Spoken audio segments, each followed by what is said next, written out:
tey ma wax la jigéen li koy gën a bégg toogal jàkkaarloog moom ni ko I love you.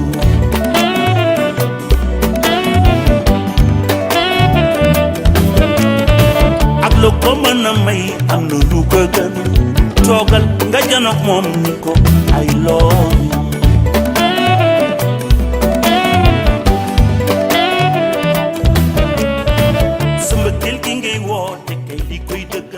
If you meet a man you don't know, lum la mën a wax bul ko know. Be careful baby, ndax tomorrow you don't know.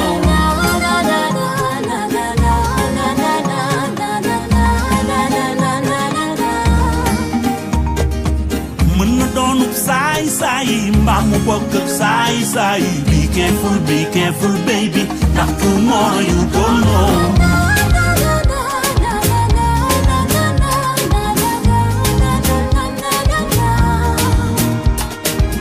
Bugule gaañu bul ca daw bay daanu. Be careful baby, ndax tomorrow you don't know. Ça ne se négocie pas, ça ne s'achète pas, papa. Ça ne se négocie pas, ça ne s'achète pas, papa.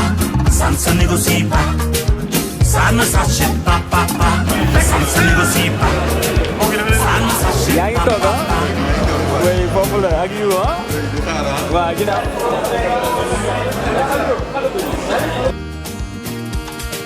Ne te fie pas aux apparences, la vie ne fait pas le moine. Une belle chemise, un beau jean, ce n'est que du matériel. Une belle voiture, un château, ce n'est que du matériel. Cherche d'abord à savoir qui est derrière ce beau décor. Yéen a ngi enjoy ah? Yéen a ngi enjoy. Il est venu m'accompagner jusqu'à l'aéroport, ça m'a vraiment touché. Et après, quand j'ai reçu l'invitation pour collaborer, pour faire... non.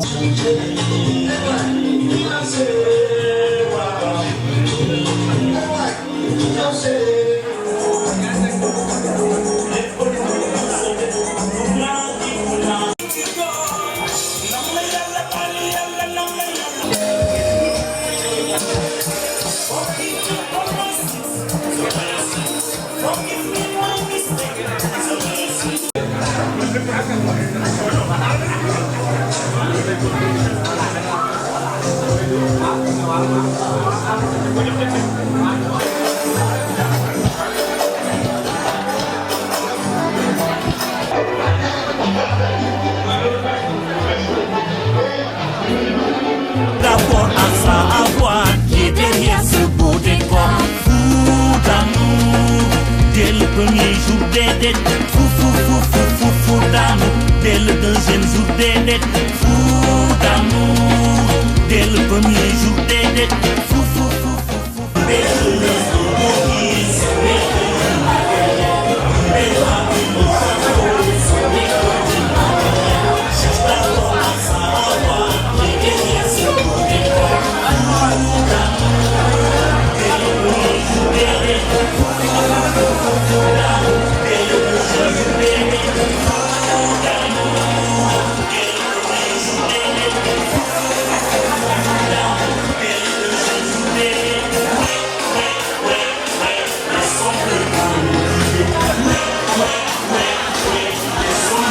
Ça ne se négocie pas, ça ne s'achète pas, papa.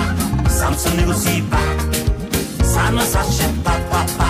Ça ne se négocie pas, ça ne s'achète pas, papa. Ça ne se négocie pas, ça ne s'achète pas, papa.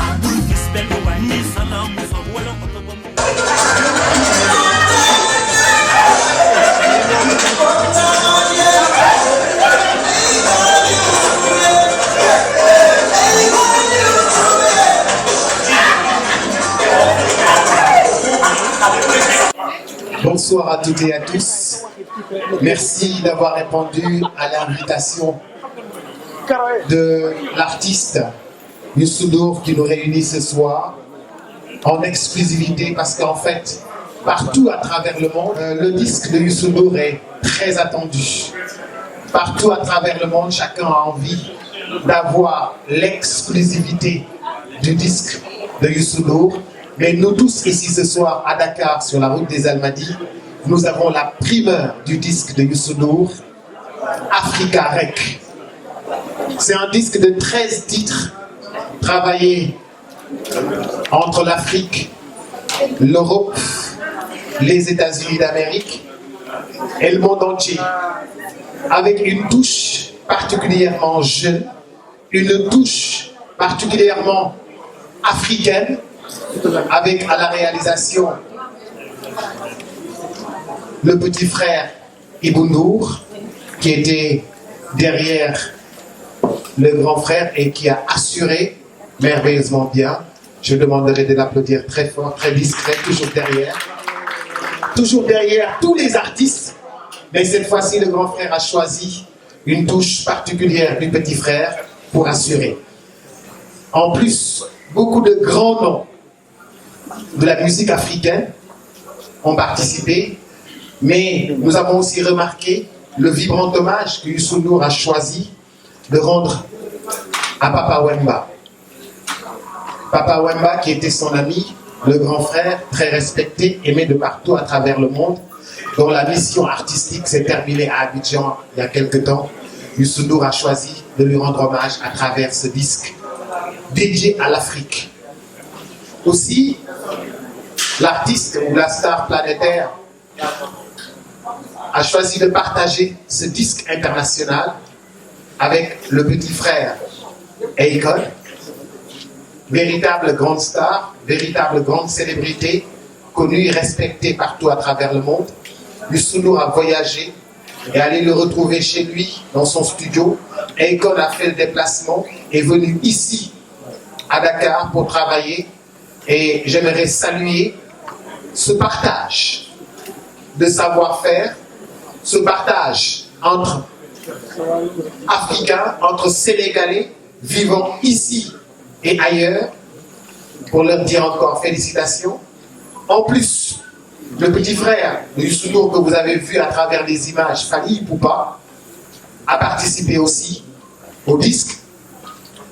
J'aimerais encore saluer l'africanité du disque Africa Rec, et cette africanité qui parle avec la touche de Fally Ipupa, mais aussi Sportless, qui habite au Nigeria, avec les connexions de Mbacké Dioum, qui est là, qui était toujours derrière Youssou N'Dour, toujours à côté, depuis autant d'années, pour l'accompagner et le soutenir. Mbacké Dioum, ici présent.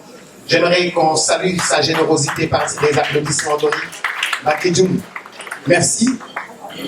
Tous les artistes du Super Étoile sont là, fait noir au Baramundi, on ne voit presque personne, mais comme c'est une séance d'écoute, ça devrait se passer dans le noir un peu pour permettre à chacun d'écouter attentivement et puis d'en profiter pleinement. L'exclusivité vous appartient. Youssou N'Dour est actuellement en voyage, justement dans le cadre de la promotion du disque. Ça doit sortir demain partout à travers le monde. Il ne peut pas être partout en même temps, mais vous êtes tous des Youssou N'Dour parce que vous êtes tous des Sénégalais, à tous nos amis de la presse. Vous êtes tous des Youssou N'Dour parce que vous l'avez aimé, apprécié, accompagné depuis longtemps. Il voudrait vous dire merci. Et vous, si vous êtes prêts.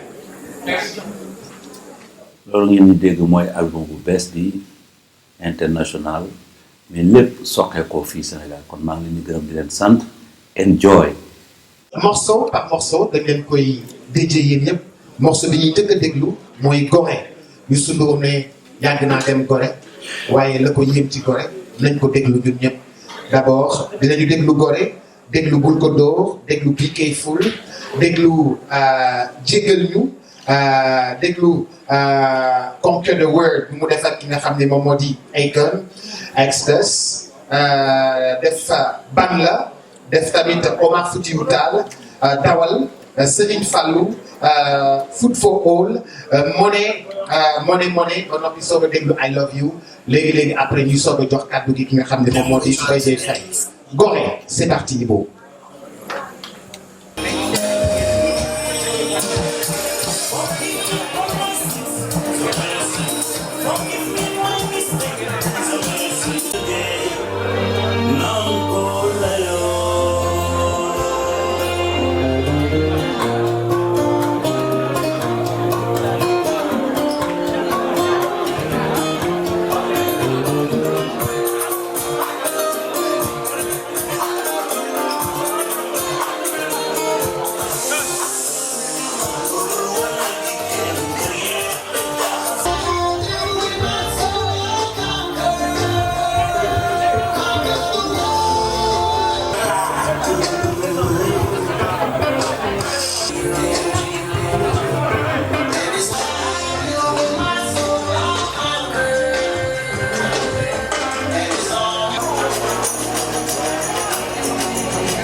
C'est pour les connaisseurs.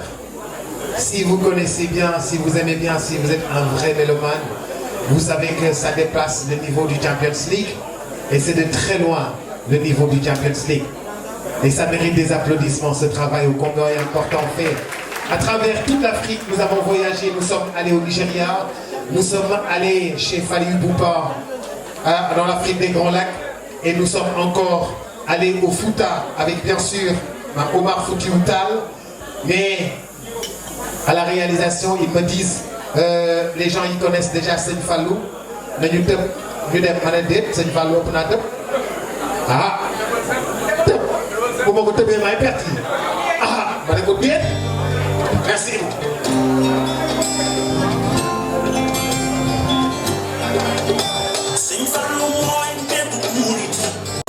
Alors c'était le titre dédié à El Hadji Fallou Mbacké. Voici le titre Food for All, madame, à manger pour tout le monde. Youssou N'Dour parle de l'équilibre alimentaire de partout à travers le monde. Youssou N'Dour dit encore non au gaspillage. Si nous savons que ce que les États-Unis jettent dans les poubelles chaque année peuvent nourrir autant de pays, Youssou N'Dour dit non au gaspillage et que tout le monde doit manger, tout le monde devrait manger à sa faim. Écoutons Food for All de Youssou N'Dour, extrait du disque international Africa, REC, Ibrahim.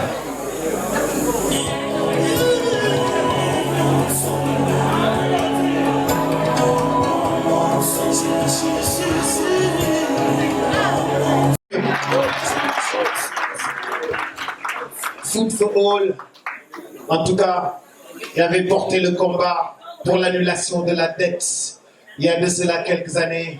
Et aujourd'hui, il porte encore le combat contre la faim à travers le monde. Véritable artiste planétaire, porteur de messages très forts à travers le disque Africa REC. Nous allons écouter Money Money, passer la parole à tous ces artistes qui ont participé justement par le biais des images du studio. Et puis après, laisser le temps à Miley Faye de s'exprimer. Et puis après, écoutez ensemble I Love You. Money Money avant les images de studio. Money Money. All they want is the money, money. All they need is the money, money. All they want is the money, money. Everything is money, money. Yo, Aliso, Bajo. That's all in the dunya. Mama. Yo, Aliso, Bajo. That's all in the dunya.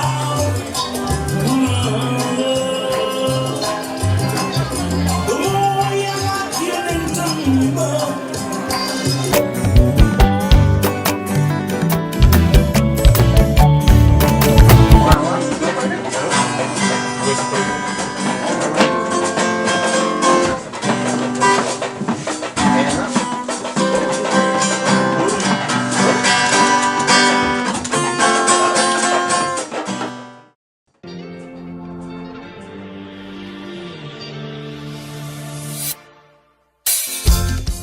I'm in the studio with the legendary Youssou N'Dour. This collaboration has been a long time coming, really. We've been trying to connect and put it all together for years. Unfortunately, my schedule has been hectic, his has been hectic, but this time we said, well, you know what, we're just going to cut everything out and make time to make this work. So that's what we're here doing now, making history.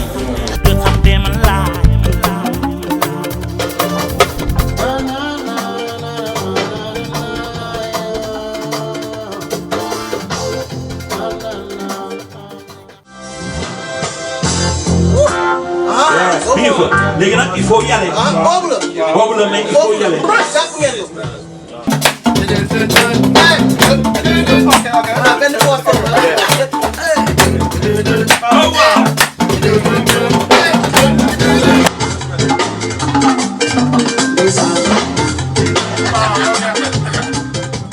I always wanted to do Wolof. It's just my Wolof wasn't never good enough to write songs. So the collaboration here helps me out a lot because he's kind of guiding me through the process. You know, I grew up to Malak. I mean, listening to it, so it's nothing new to me. This is, I mean, I knew Malak before I knew hip hop, you know. But it's just more, it's funner, you know. It feels home.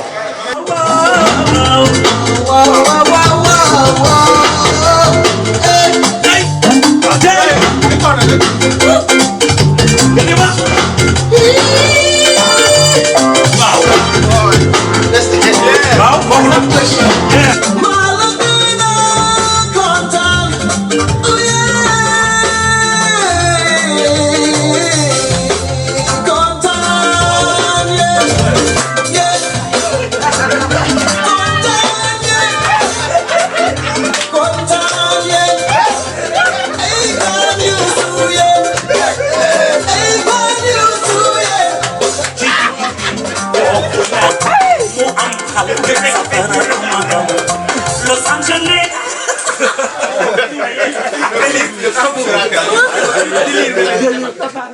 album Youssou bi moom beneen level la. fi mu ne nii daf lay voyager loo fu bëri. musique la boo xam ni dafay c'est nostalgique dina delloo ça fait voyager après aussi am na beneen facette Youssou boo xam ni gars yi musuñu ko xalaat. All they want is the money, money. All they need is the money, money. All they want is the money, money. Everything's money, money. Yow xaaliso bajo tasaare nga dunya mala yow xaaliso bajo tasaare nga dunya mala.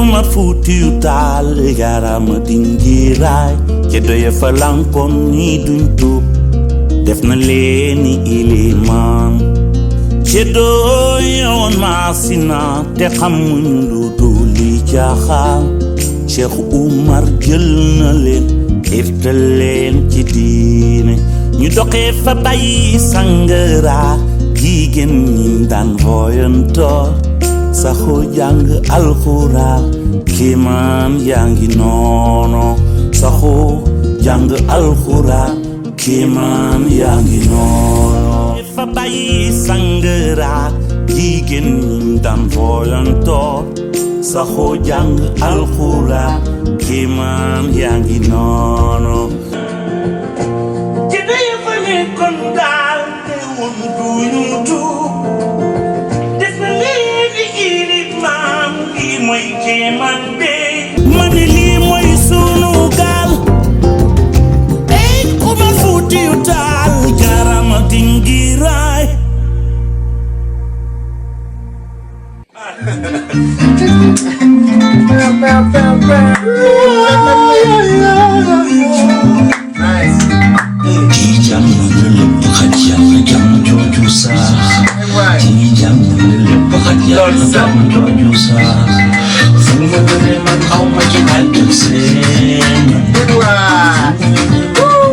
You're dancing. Crazy! I love this. I love it.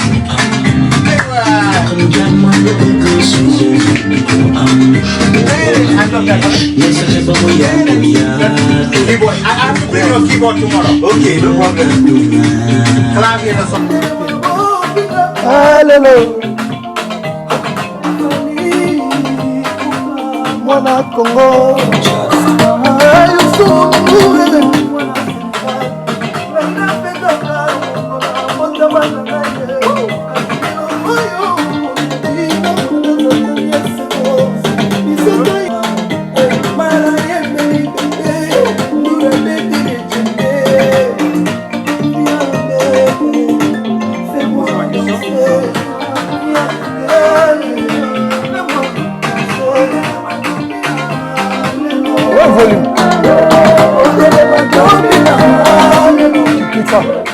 On s'est connus, il m'avait invité lors de ça, je crois, son dernier concert à Bercy. Il voulait qu'on interprète une chanson D'ailleurs, pour moi, je pensais qu'on allait, c'est cette chanson-là qu'on devait normalement enregistrer, mais bon. C'était à Bercy, j'ai reçu l'invitation et puis on a répété, on a fait 2 séances de répétition avant le concert à Bercy, ça s'est très bien passé. Après, il m'avait promis de collaborer pour son prochain album. Et puis voilà, j'attendais un jour par le canal d'un frère que je connais aussi, donc Mbaké, qui travaille avec lui. Il m'a appelé pour me demander que le grand Youssou. Après Bercy, j'avais fait un concert l'année dernière au Sénégal. Il est venu m'accompagner jusqu'à l'aéroport, ça m'a vraiment touché. Et après, quand j'ai reçu l'invitation pour collaborer, pour faire non seulement chanter, mais essayer d'arranger, de rajouter la guitare sur le titre qu'on est en train de bosser, ça m'a vraiment touché et fait plaisir. Donc, je respecte beaucoup ces grands artistes africains et c'est pour moi un réel plaisir de collaborer avec lui.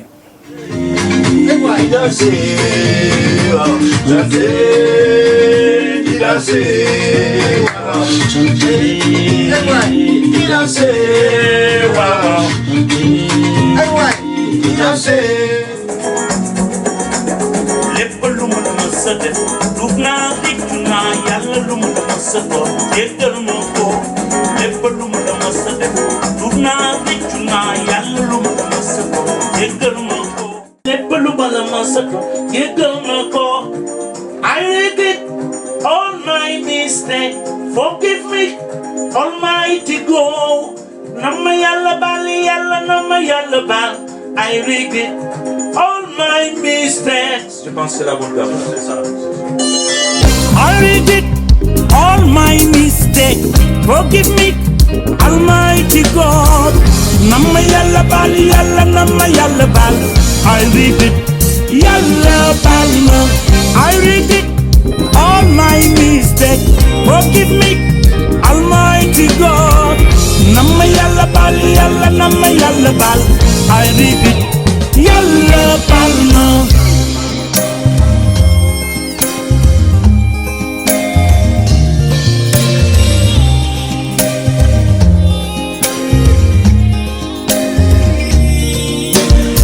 Forgive me all my sins. Forgive me my mistake. Give me a second chance. Almighty, Almighty. Okay.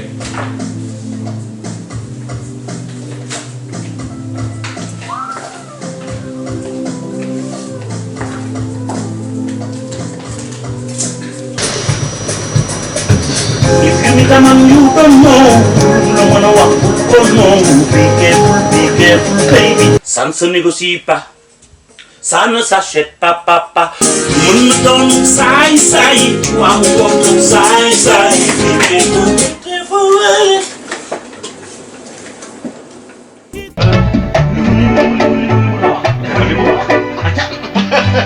Mooy loolu bees na lu bees la. Eh, li mu defal li mu la wax. Acca. Li mu defal li mu la wax. Acca. Ñëw.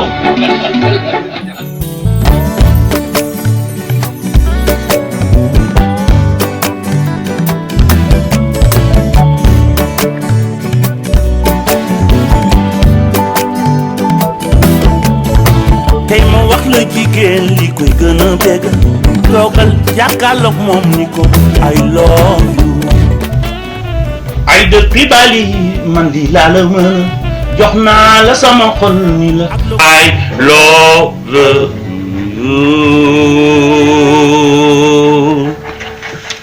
Allez. Il y a la voix du Youssou, mais il y a une très belle voix derrière. Swadou, si vous voulez bien nous rejoindre, s'il vous plaît. Applaudir cette jeune fille. Première grande expérience pour elle à côté de Youssou Ndour. J'aimerais vous demander de l'applaudir très fort. Et comme son papa a une belle voix, mais en tant qu'artiste très jeune, elle a une voix différente et une voix féminine. C'est la fille de Père Laye Diao, que nous avons tous aimé et apprécié à la radio dans le monde du football. Swadou, félicitations. C'est We're going to thank you, Mr. Baye Faye in the house. Baye Faye in the building. Great, man. bonsoir salaamaaleykum. maaleykum salaam. nag teew fii mais lépp ñu koy delloo nag suñu borom moom mu ñu may liggéey bi tàmbale def ñaari at ba tey jii mu am séance d'écoute damay am mbégte taxaw fii représenté mën naa ne sax duma représenté ndax Super Étoile yépp ngi fi et dama bëgg ñu tàccu ma Super Étoile bu baax a baax a baax tàccu yi doyul dama bëgg ngeen dolli ko bu baax a baax a baax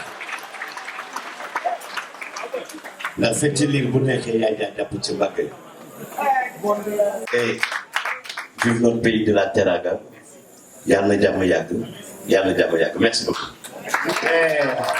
Il reste juste benn morceau à écouter mais comme ñun ñi fi nekk rek ñoo mën a am exclusivité bi ci morceau I love you dafa am loo ci wax li nga ci wax lan.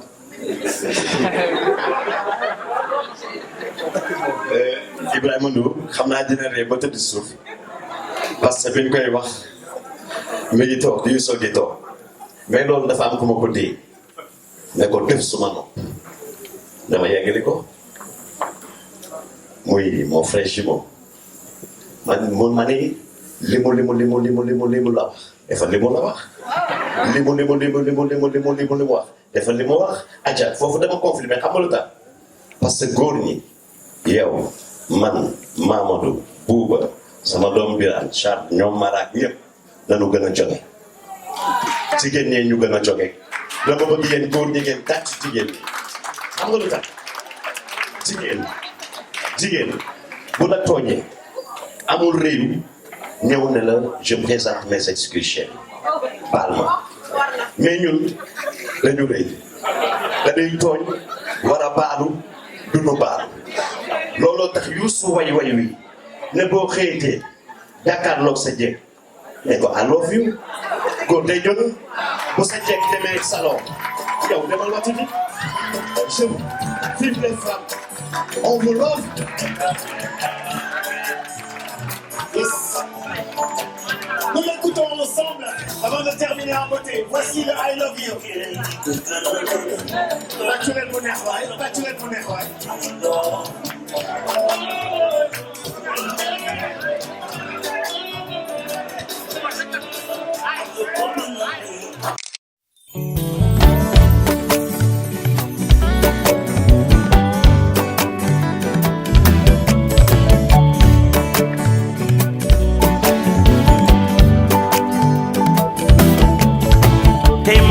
jigéen li koy gën a bégg toogal jàkkaarloog moom ni ko I love you